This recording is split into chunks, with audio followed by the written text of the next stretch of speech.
آهنگ جدید غزال نایت و عالی انصاری. غزال نایت چرا با عالی انصاری آهنگ دوگانه اجرا کرده است؟ این آهنگ چی تاریخ نشر خواهد شد؟ و رقابت‌های جدید عالی انصاری و غزال نایت با آریانا سعید. ما در این ویدیو پیرامون همین موضوعات خواهیم پرداخت، پس در ادامه با ما باشید.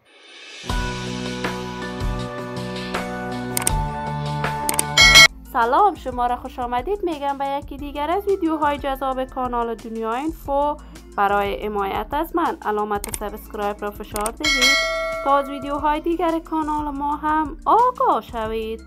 غزال نایت هنرمند مطرح، محبوب و ناماشنای افغانستان که اکنون در کشور ترکیه زندگی می کند.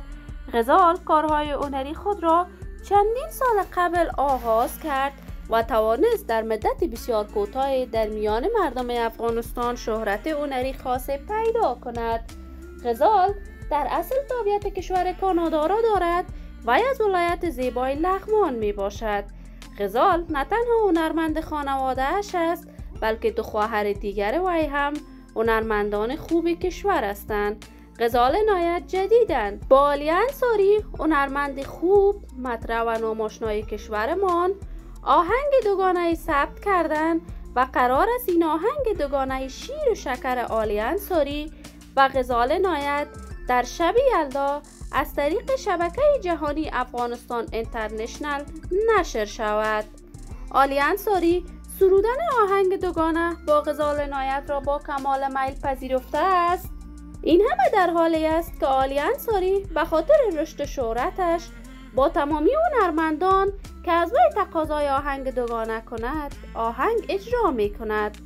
کارهای جالب و غیر اجتماعی عالی انصاری چند ماه قبل با حسام فرزان سرخط خبرهای رسانه‌های اجتماعی شده بود و به همین علت عالی انصاری برای مدت از هنر خوانندگی دوری کرده بود، ولی جدیداً آهنگ وی با لیلا خان هنرمند پاکستانی هم به اوج شهرت رسیده است. ما هم منتظر این آهنگ جدید و دو هنرمند مطرح و ناماشنای کشور خود هستیم.